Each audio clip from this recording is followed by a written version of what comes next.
For the next hour, you're going to see a video of Fiona's 2013-14 cruise. I had planned to go to Antarctica, but Mother Nature had other ideas. At times, the trip was disastrous and I came closer to sinking than I'd ever done before. I hope you enjoy the video.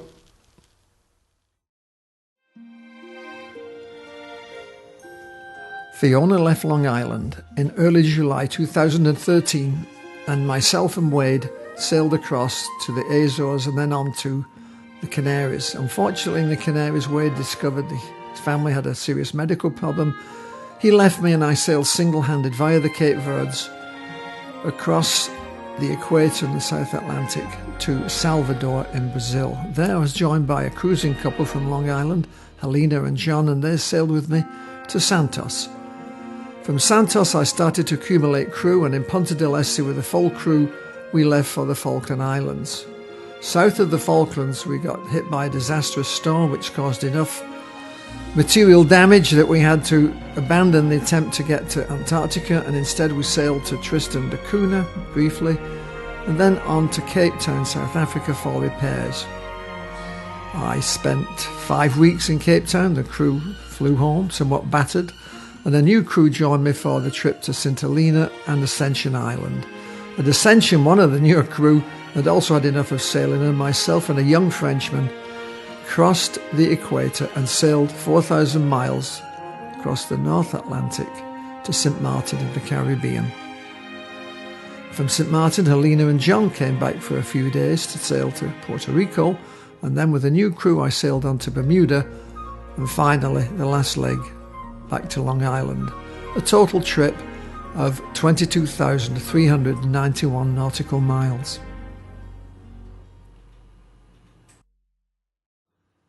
The weather in the Southern Ocean is dominated by circulating low-pressure cells which rotate clockwise around the South Pole.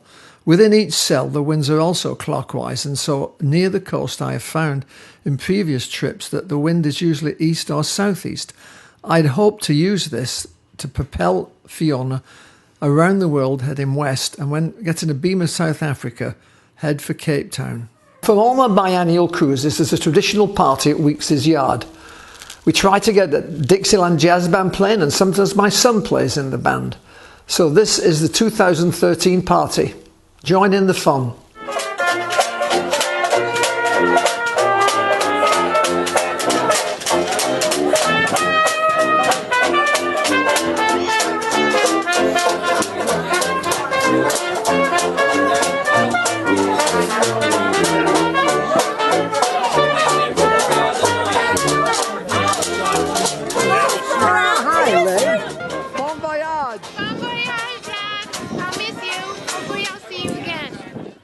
On the 5th of July 2013, there's Wade, who's crewing to Uruguay, and my son Colin, and we're getting ready to shove off in about an hour.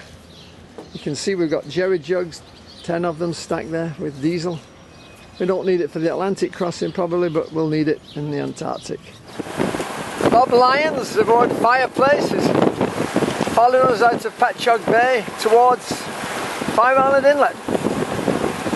This is Great Salt Pond, Block Island, on the Saturday of the July the 4th weekend, and you can see it's pretty busy.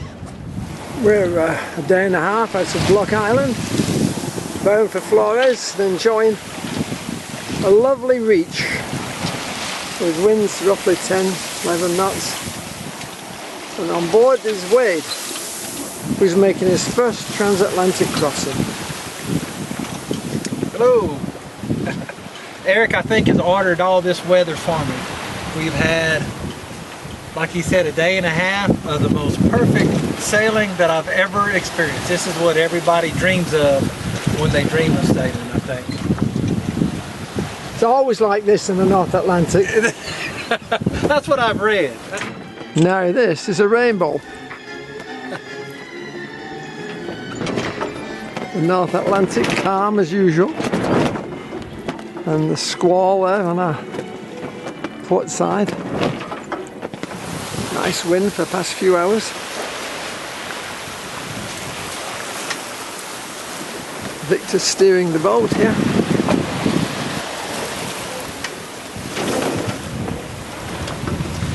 Good old Victor. Doing a nice job. Amazingly good. This is our tour of Flores and Fonseca. Mr. Fonseca there is the taxi driver, and Wade, other tourists up there. And this is one of the highlights, of course, the caldera, the remains of the volcanic crater that helped form the island. All these islands are volcanic, of course. Okay, we're leaving Puerto. Nice 4 days there. Got some maintenance done. And there's the volcano of Pico. We're running downwind through La Gomorra from Puerto in the Azores, and this is our start of our second day. The morning of squalls, and it's cleared up to give us this nice, brisk, clear, high pressure type of day. Unfortunately, when we got to the Canary Islands, Wade discovered that his son was seriously ill. He left, of course, to go back to join the family, and I had to single hand to Brazil because the window in Antarctica is very short, 4 to 6 weeks, and I left La Gomorra, Canaries, via Cape Verde to go to Brazil, a 3,600 mile leg by myself. Here's a shot of me sailing solo about 1,000 miles from La Gomorra to Mindelo in the Cape Verde Islands. Well, it's Friday evening. I hope to arrive in Mindelo on Sunday. A nice wind has come up. This is the marina at Mindelo. If you can compare it to 2 years ago, it's very deserted. And we're going to turn the boat end for end. The dockmaster got me to put the bow in first, and the problem is that the dock is so low. I have to do gymnastics to get down off the bowsprit.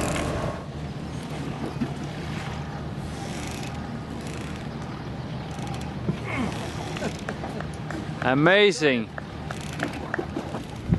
These are some Bulgarian sailors off this boat here. They're helping me change the mainsail to the storm main, as it looks like I'm single-handing from Mindelo to Brazil.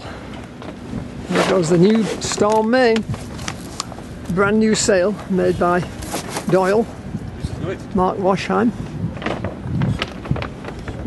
This is the marina at Mindelo. I was here 2 years ago, 2011, and it was packed. And now it's totally deserted, really. Many of the boats here have nobody on them, they're just parked, waiting for the season to begin. I think once the hurricane season finishes in the Caribbean, they'll get busy again. But right now it's dead.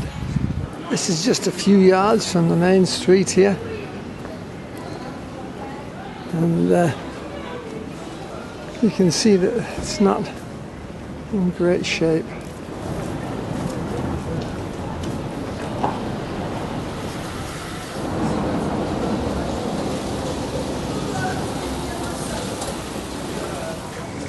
My chance for a last ice cream.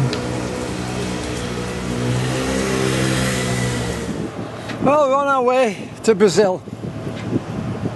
This is the bay that forms the Mindelo port, known as Porto Grande, actually. And George is running the boat. He's got a brand new belt in him. I put it on a couple of days ago. That should get us to Brazil okay. The haze here is caused by sand blowing off the African continent. It's not too hazy today, but some days it's very hazy.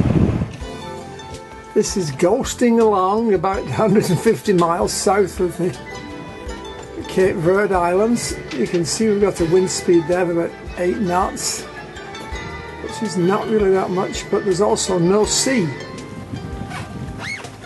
See, the sea is quite calm. We've got full sail, except of course it's the storm main, which is a small sail. So here I am sailing alone, helped by George. Well, you might think this is the doldrums, but we're 5 days out now from Cape Verde's, not seen much wind, and this is typical cruising life.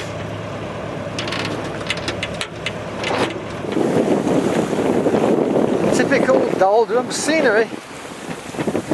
Squalls all around. Fiona was surrounded by squalls. This is what that looks like on the radar. Each one of those rings is about a mile apart, so you can see that we had rain around for 5 or 6 miles around the boat from the squall. This was the only freighter I saw on the whole Atlantic trip until we got close to the coast of Brazil.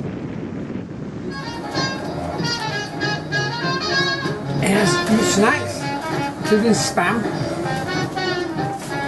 and of course some rum and juice, apple juice. Glenn Miller playing.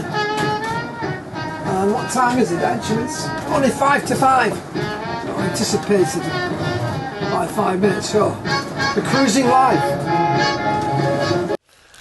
An ocean going boat falls apart all the time. In this clip you'll see me trying to repair the inverter, a device that provides 60 Hz, 120 volt power for smaller auxiliary electronics.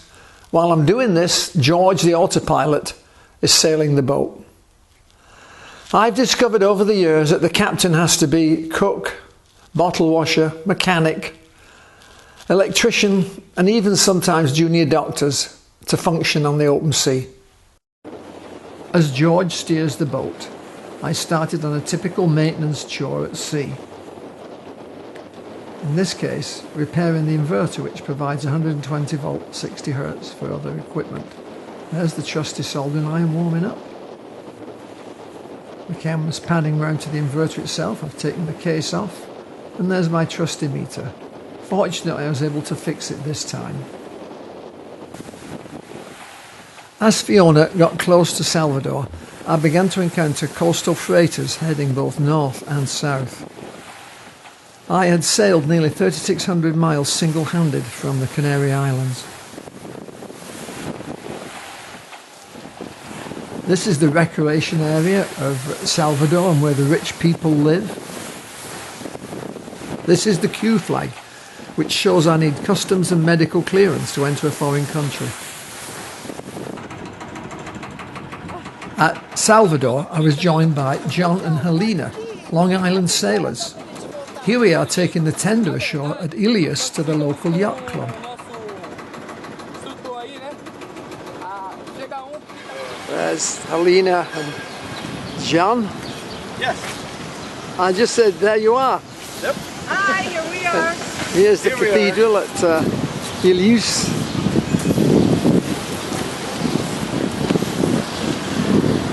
Pretty impressive building.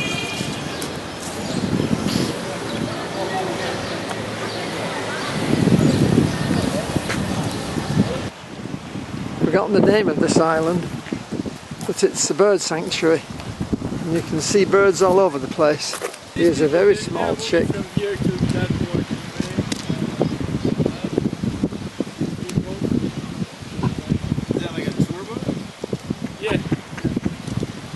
What's feeding?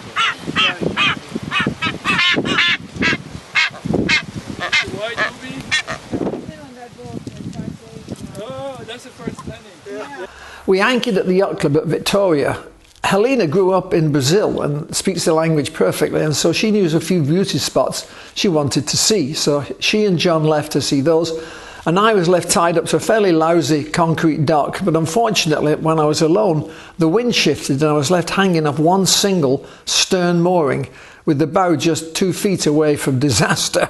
So you can see this on the next clip. This is the yacht club at Vitoria. The crew went ashore to do some sightseeing, and the officials at the club had given us a rather exposed place to tie up to, just off a concrete dock. The wind switched and became quite strong, and I was rather scared that if the one stern line that we had out let go, the bowsprit would be up on the concrete dock. When John and Helena returned, we replenished our drinking supplies. Water for them and rum for me. Bacardi instead of Mount Gay, unfortunately. Standards have to be lowered.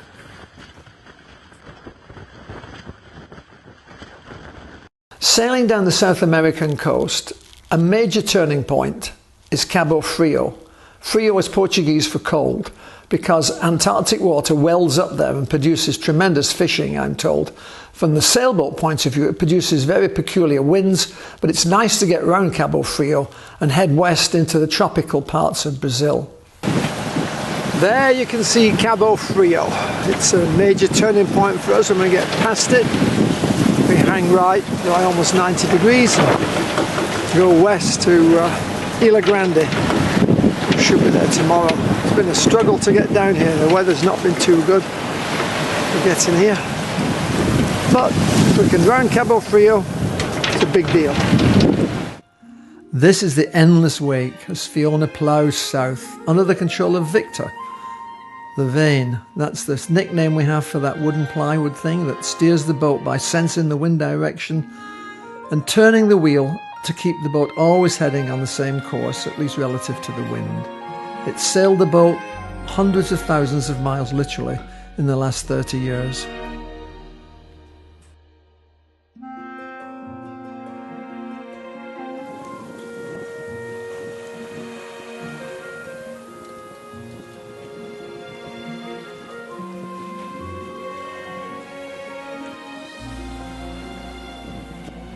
This is Albrohos on Ilha Grande. Lovely little village, devoted entirely to tourism. All these fake schooners take people out mostly from the Rio area, which is about 70 or 80 miles away. And we're going ashore for a cup of coffee and then we're off to Santos. This is Albrohos. And there's our dinghy. With the everlasting seagull engine on it, which we persuaded to run today. This is downtown Albrohos.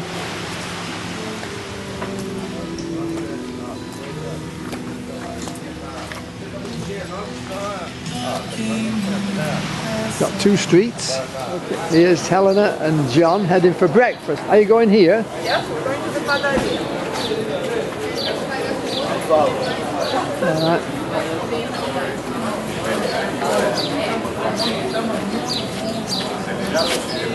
In Santos, a port I've visited many times, John and Helena left the boat and I was joined by David, an American who lives in Hungary. He was the first of the crew that would attempt the Antarctic passage. Big wave! Bye-bye! Here's David, who just joined the boat. He's looking at the old fort at the entrance to Santos Harbour. Many years ago it was bombarded by Francis Drake. We are running downwind about 300 miles, 350 maybe, from Punta del Este. Brazil lies over there, about 60 miles. And we've had strong winds on the stern for a couple of days now. There's David, cool, calm and collected, on watch. This is the actual Punta del Este, the point, eastern point. And the River Plate is dead ahead here. And the town, Punta del Este, in the mist, spreads along the shore there. And it's been an over 8,000 mile struggle to get here from New York. But this is the jumping off point for the Antarctic leg. This is when the fishing boats come in to Punta del Este each morning. And the men and women here clean the fish and sell them to people who come by to get absolutely fresh fish.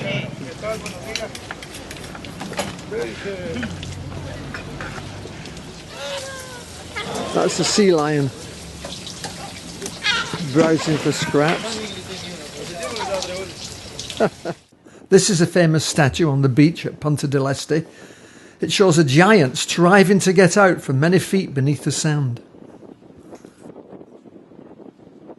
This is the crew that have assembled at Punta del Este for the Antarctic leg. On the left is Eric, David, Bob and Simon. Bob is learning how to do celestial navigation. And I'm waiting to try and catch a picture of our first albatross.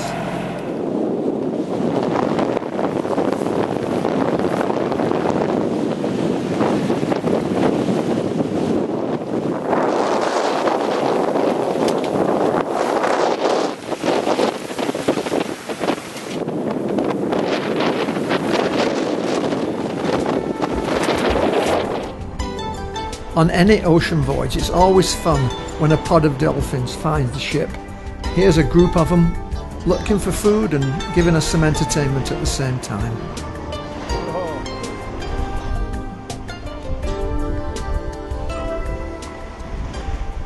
Okay, we're arriving in the Falklands, and here goes the British ensign with a Q flag.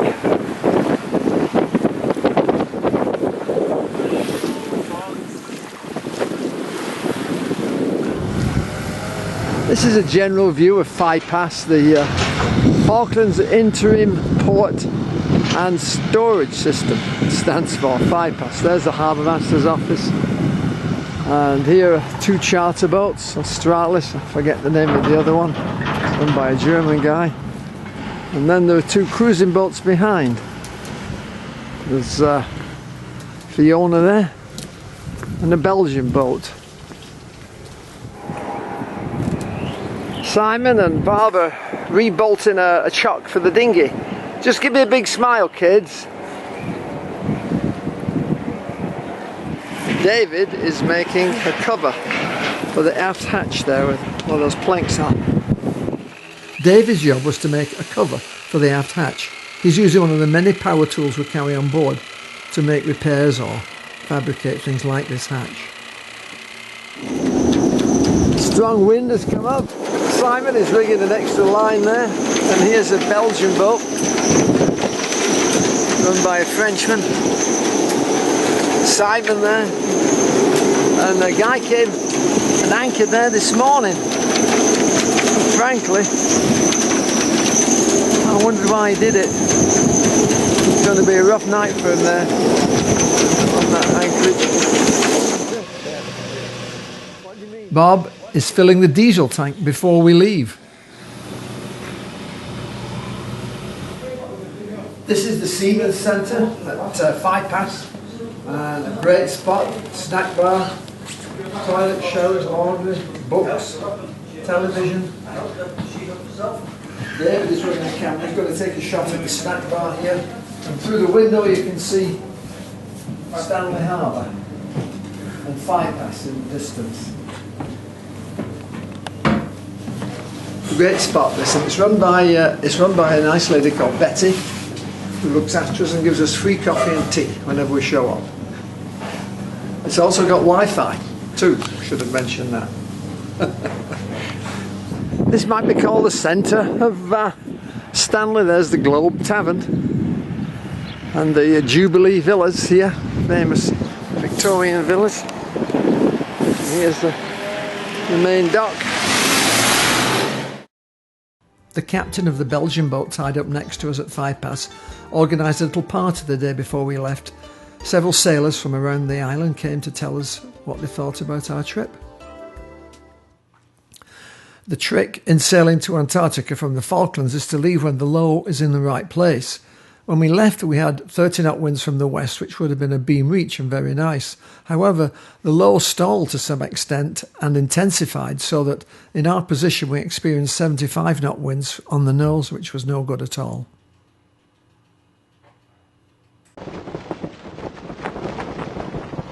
It was blowing hard when we left Stanley Harbour, and I decided to tie in a deep reef in the mainsail.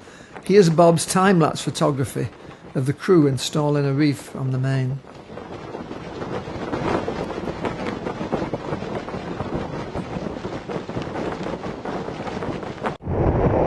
Deeply reefed, heading south to Antarctica.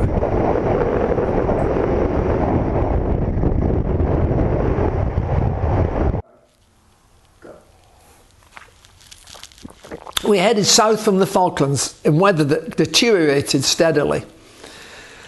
The first intimation of disaster was when I got a call from Simon, actually, to say that there was water in the forward head.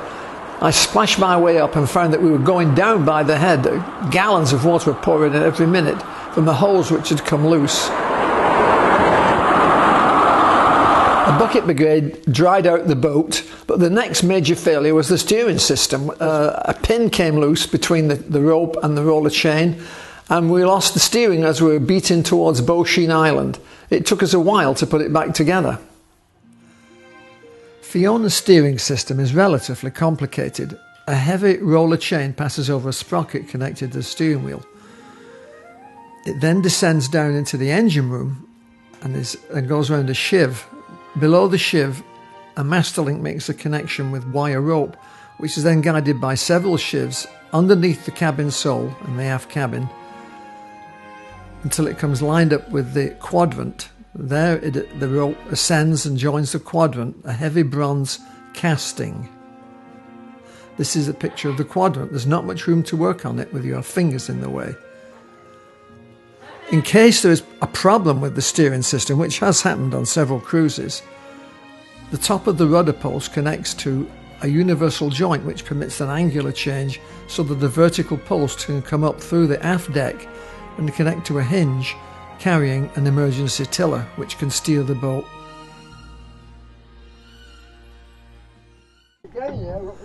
Not long after the flood, we found that the steering system had failed. Believe it or not, the boat sailed quite nicely without the rudder being connected to the wheel or the autopilot.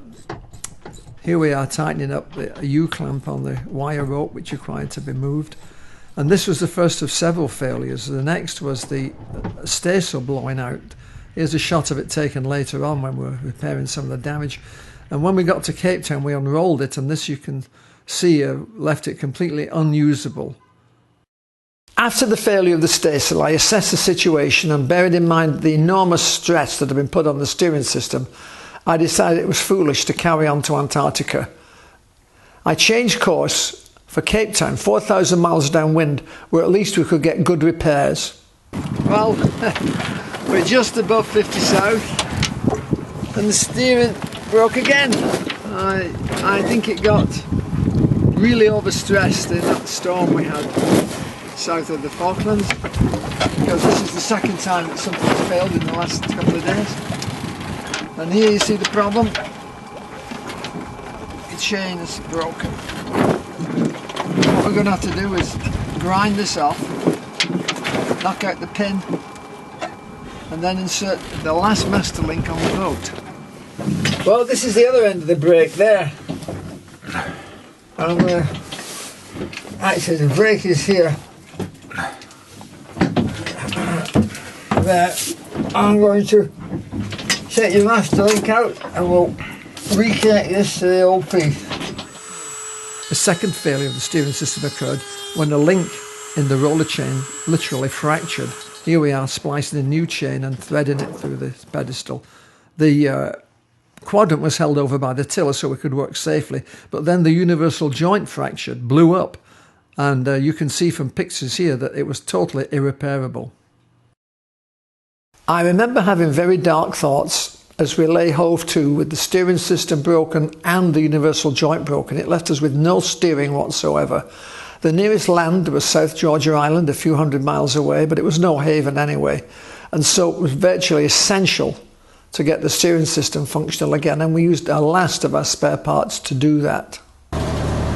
We thought we got everything licked and that we could relax. Heading for Tristan da Cunha downwind in the Southern Ocean.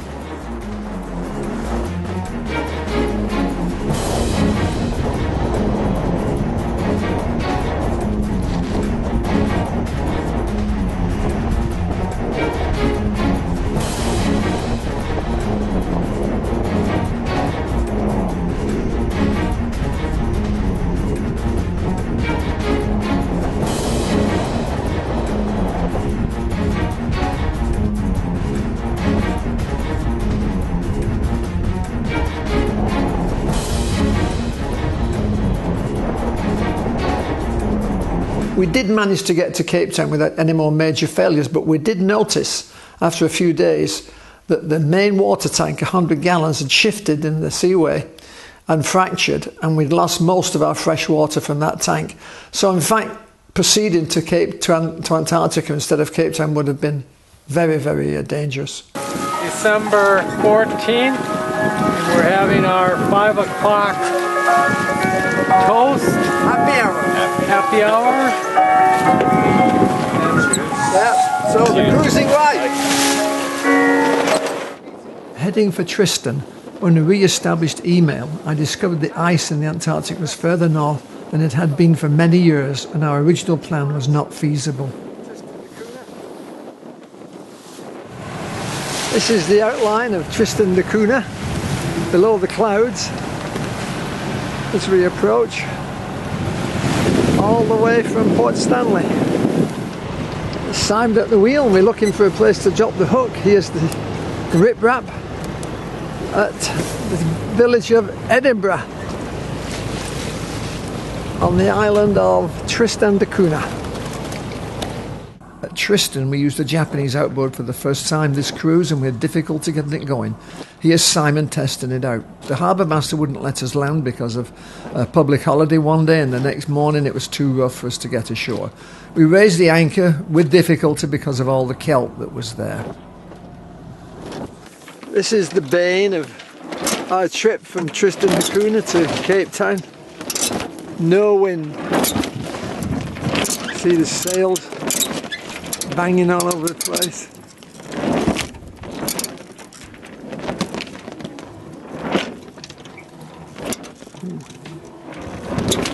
Calm sea. The log reading 0.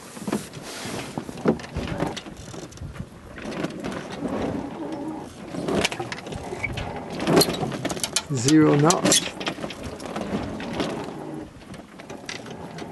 And basically not going anywhere.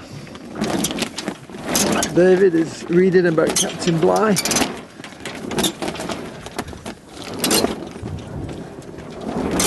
Comparing him to me.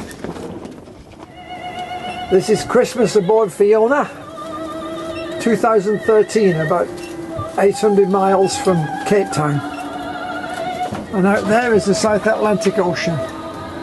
And here we've got our traditional tree. Give that little fella a pull, will you, there? Last one? Oh.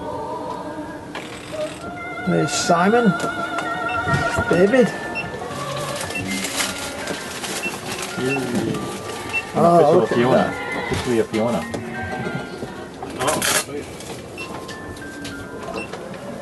Very high quality hats, those. A lighter. I like that I sound. don't smoke anymore. It's to start fires and start the stove. Yeah. I just threw a pen in there. Here's a present from Brenda for me. Ah, a video. The Life Aquatic. Alright, we're getting ready for Christmas dinner. Here on the way to Cape Town. And here's our turkey.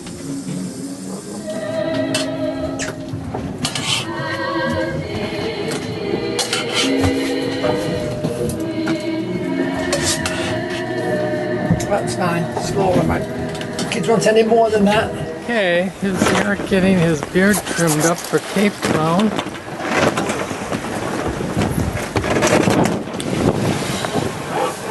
Here here, the 12 Apostles it's called, and Table Mountain. So, welcome to South Africa.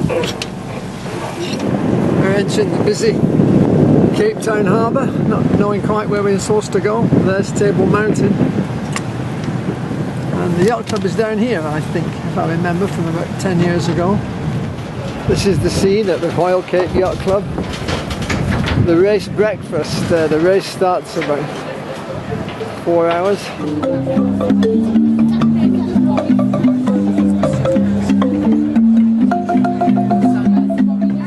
Competitors are leaving for the starting line of the Cape to Rio race.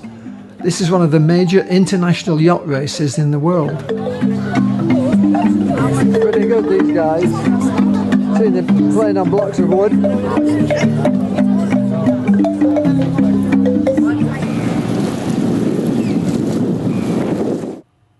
My social life in Cape Town perked up enormously thanks to two residents, Patty, seen here, and her friend Ian. They were friends of another octogenarian sailor that was in Cape Town at the same time, Carl Burton. Here are Patty and Carl watching Richard III at an open-air theatre. Here comes the South African Railroad.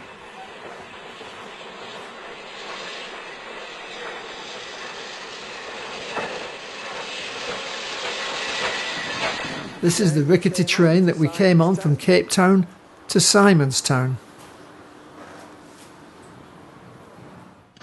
Simonstown has been a naval base for many years. It's about an hour and a half on the train from Cape Town, which costs all of $3 return. We're going to take a tour of this submarine here. And sitting on the back is a seal. This was a hunter-killer submarine that had to take people up onto the border because it was used in the South African border war. We greatly enjoyed taking the rattletrap train from Cape Town to Simonstown.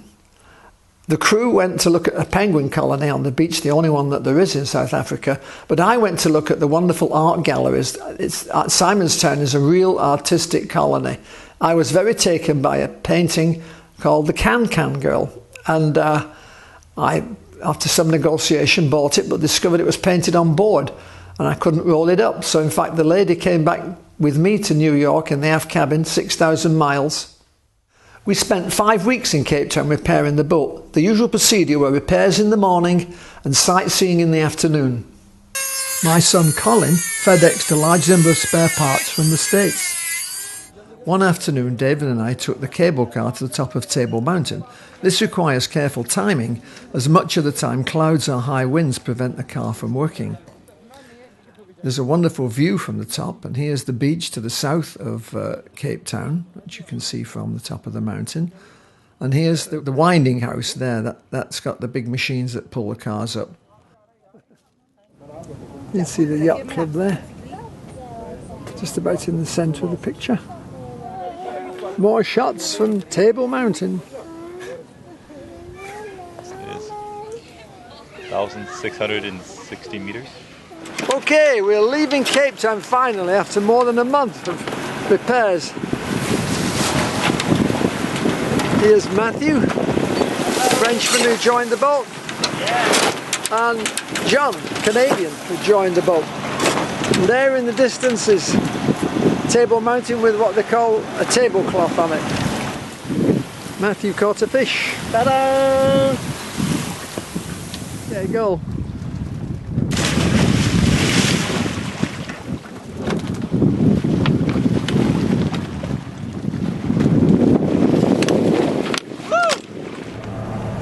And we've got two birthday boys.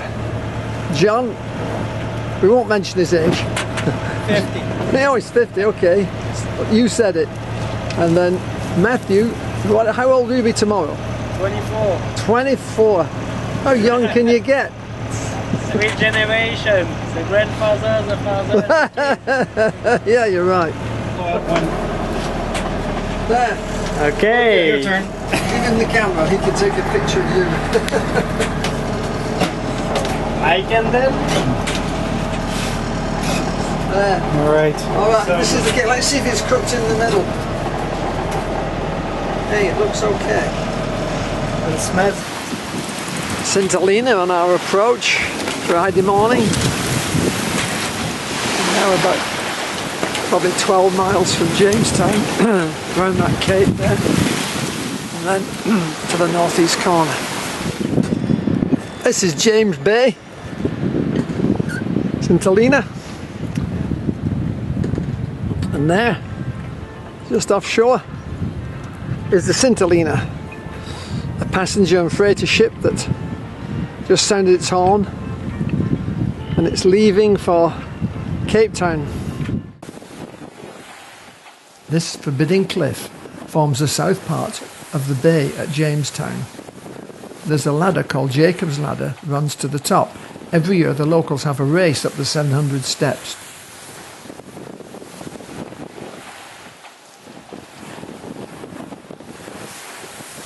In the old days this was a castle with the entrance there. Here's the moat and the battlements. There's the Union Jack. There's the prison. And here's the church. And this is the main street of Jamestown.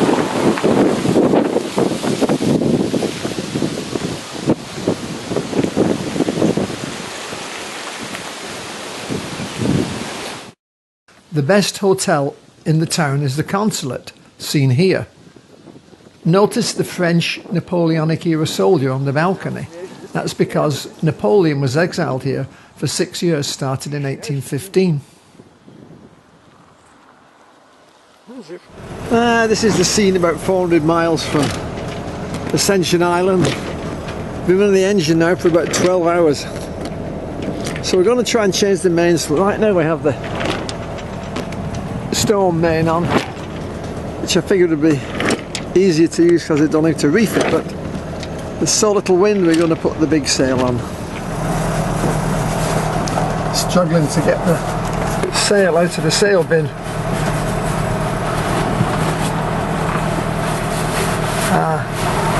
Great, what does it say on it? Main. Aha! You found the mainsail, that's what we're going to put on then.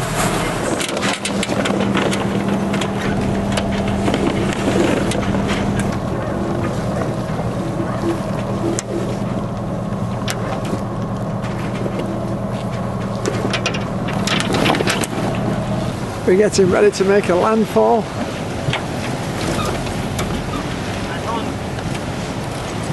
And here's Ascension Island on our starboard side.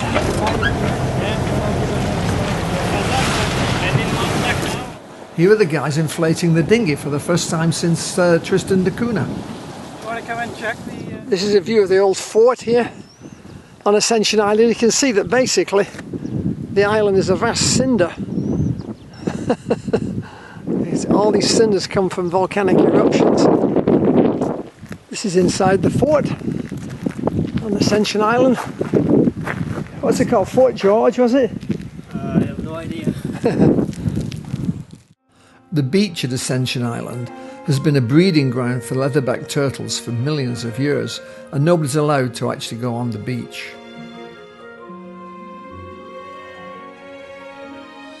Downtown Georgetown, there's one hotel, the Obsidian, which is used by passengers laying over at the airfield.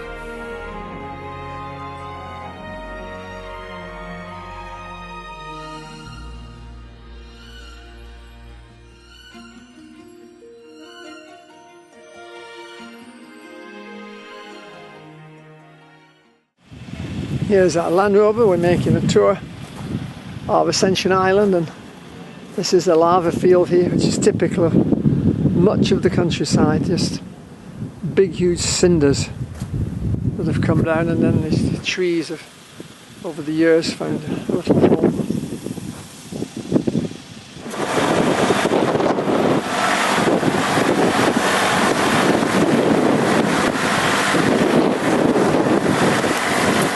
Here on a cove in Ascension you can just see the remnants of the old Atlantic cable.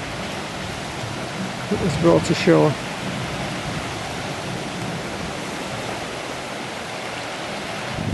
Here's a nice swimming cove surrounded by lava. Our charming guide made a few remarks about the inhabitants of this unusual naval cemetery dating from the 1830s.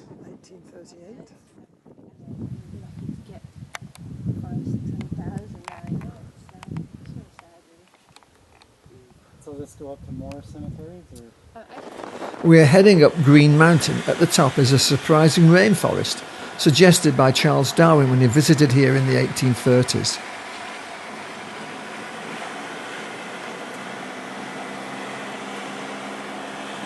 Charles Darwin came to the island in 1836. He thought that it would be possible to capture the moisture from the air by planting taller trees and bushes on the mountain. Later on, Joseph Hooker, whose father was involved with Kew Gardens, he started implementing that idea and brought plants from all over the British Empire, and they were planted here to see what would survive and what wouldn't. And those plants that did survive, their leaves and having the bulk of undergrowth helped to capture that mist and increase the amount of water in the soil. And now we have this lush landscape. We're in the rainforest on top of Green Mountain here. As I say, something that was initiated at least by Darwin, who suggested that they plant proper bushes and trees here to get more rainfall, and it worked. So you wouldn't think that this was part of the same island with all that cinder and dry, arid area. It's just about sunrise, and we're facing east, so the sun is behind all these hills. It's going to demonstrate how many fish there are lurking behind the boat here. You can see there are one or two down there. Here comes some bread.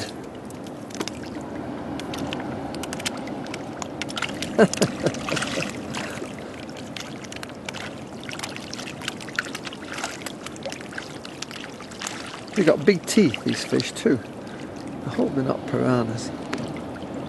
Unfortunately, while we were in Ascension Island, John decided that he'd sailed far enough, and he got a ride on the weekly RAF plane that flew to England from there. That left Matthew and I with the job of sailing the boat 4,000 miles to St. Martin in the Caribbean.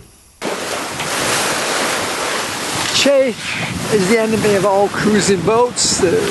Week after week, cloth, rope, rub on things and finally break down.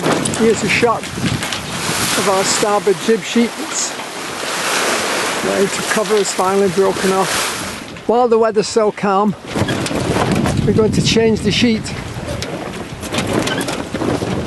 on the jib. So Matthew is tying the clew down so we can change it.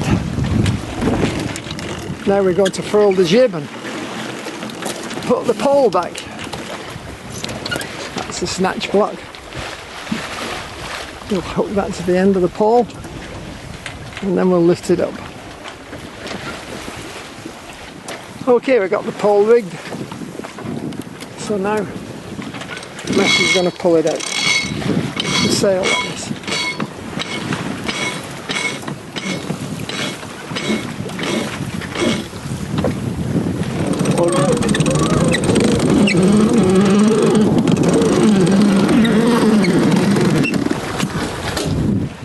And here we are, sailing wing and wing with a very light wind, heading for the equator. That's it.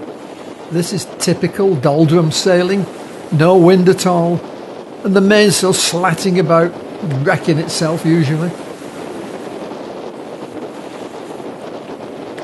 We are 25 miles north of the equator. It's a squally morning, but the squalls have brought along a wind and we are actually sailing. Believe it or not, we passed a ship.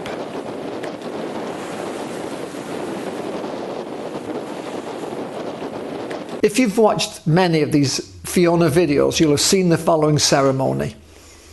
Many times a crew member has not crossed the equator before, and Father Neptune is required on board to induct him as a son of Neptune. We just crossed the line yesterday, so I'm Father Neptune, in case you forgot. And this is happy hour. If you want to hold that for a minute. Having crossed the line, Matthew. Yes, You're sir. now a true son of Neptune. And here's the certificate to prove it. You can read. Is that one, man? Yes. You can read to the assembled throng. So, 15th of March 2014. This certifies that Mathieu Thiebaud, myself, crossed the line at 28 degrees 31 minutes west. Signed Eric Forsyth. Captain. So there, we've done it again. Father Neptune sent us another pod of dolphins for us to enjoy their gambling round the boat. Typical trade wind sailing. 15 to 18 knots of wind on the beam, more or less. And puffy white clouds in the sky. Every day we get a weather forecast on shortwave radio. It's known as a GRIB, gridded binary that stands for, and it's a digital way of transmitting information about the wind over shortwave. All right, I've downloaded a signal from the station in Lunenburg. There it is, and if I click on this icon here, it will display it there. I can blow it up, and I don't know if you can see that, but it shows the wind vector. That's 10 north, and that's 45 west, so that's, and we're about 46 and 10, so we're about where that cursor is there. And you can see that we've got 15 knot winds, because a big barb is 10 and a small one is 5, so that's 15 from the northeast, which is typical trade wind sailing actually. One of our pleasant chores when we're on a long voyage is to bake some fresh bread every day. The smell permeates the cabin and makes us all feel good, and of course we get a lovely sandwich at lunchtime. First I make some dough, and then we let it rise, and then we finally produce in the Swedish oven a nice donut-shaped loaf. On arrival in Marigot St. Martin, Matthew left to join his brother in South America. The boat was rejoined by John and Helena, who came for another week or two in the Caribbean. I also was able to meet my old friend Kay Pope, who helped me replenish the Mount Gay rum supply on the boat using the cheap, duty-free $90 a case rum available in St. Martin. This is Fort Lewis Marina, Marigot. A few mega yachts over there, all for charter I think. Nice big schooner over here. And here's Fiona. When Edith and I first visited Marigot, the 62, 63 era, all the houses in this village look like this, and Port Royal was a swamp. And now there's just a couple left with the tin roofs and the balconies. They'll probably disappear in the next few years. This is the symbol of Marigot, the bronze pelican, and beyond are the little stalls that sell gewgaws to the tourists. And then down the road is Serafina's, where I went for breakfast every day for fantastic croissants and coffee. This is Serafina's. Croissants, coffee, pain chocolat.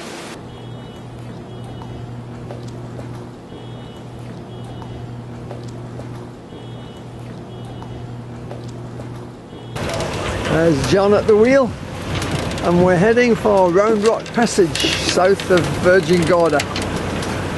That's Virgin Gorda there. And right immediately on our starboard is Round Rock. We are approaching Anegada.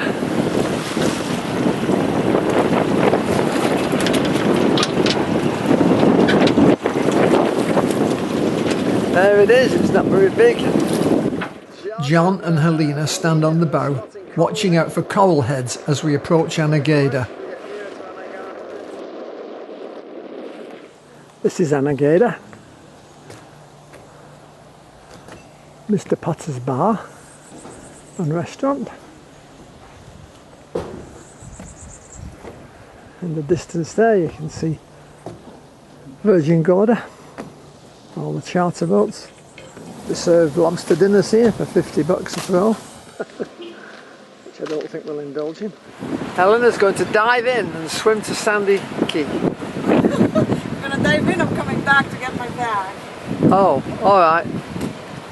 Dive in. Whenever you're ready.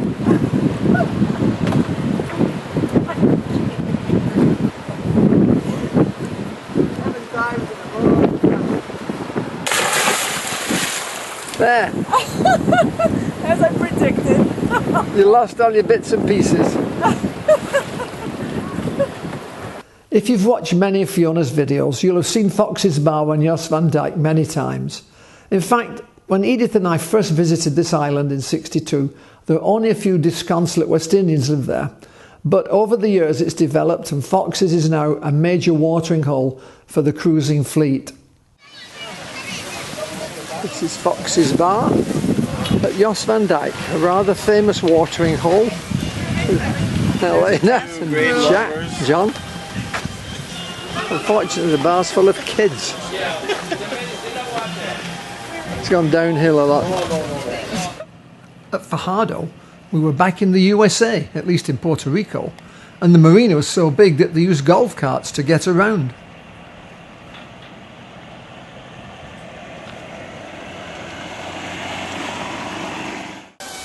Karen and Dennis joined the boat in Fajardo, and here they are at Rococo Falls in El Yunque National Forest.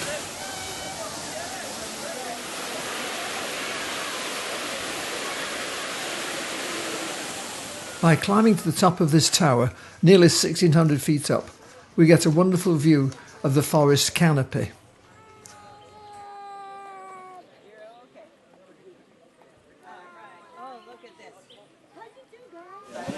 On top of the tower.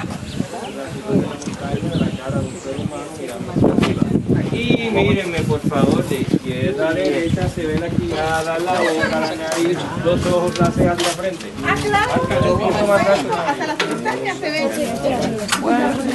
Here comes Eric, our intrepid jungle explorer. El Yunque means the rainmaker, so there are lots of waterfalls in the forest. This is on the way to Bermuda, about 23 north. And you can see it's just calm. There's Dennis doing his watch, and not much to do. We've just got no wind, and according to the forecast, we're heading into a big high with even less wind. This is the trophy room of the Bermuda Yacht, Royal Bermuda Yacht Squadron. Karen and Dennis are admiring the models. I'm sure they don't like me taking pictures, but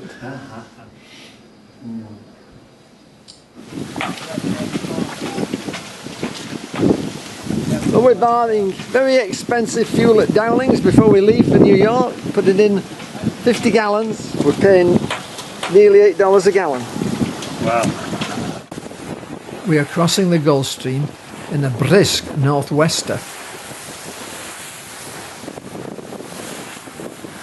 One of the crew, Karen, was unfortunate enough to catch his finger in the winch as we tacked, and it just about chopped the end off one of his fingers. I got extremely good advice from a doctor friend of mine, Charles Stark, via Iridium Radio, about the proper antibiotics to give him, and he also made the suggestion that I could glue the part back with super glue. I tried this, and to my amazement it has worked. I saw Karen after several months and the finger has regrown and is fairly functional. Yesterday, Karen was unfortunate enough to get his hand in the winch, and he did a job on the end of his finger. Basically, the end of his finger below the nail just got cut off. And what we've done is push it back with that plastic cover and hope it will attach itself back to his finger. As we enter the Patchogue River on returning from Bermuda, the familiar sight brought home to me that I'd sailed more than 22,000 miles. and to my intense personal disappointment, I'd not achieved my goal. Ah, there's the old barn at Weeks' yard. We're swinging round to port to enter the slip at Weeks. The trip is over.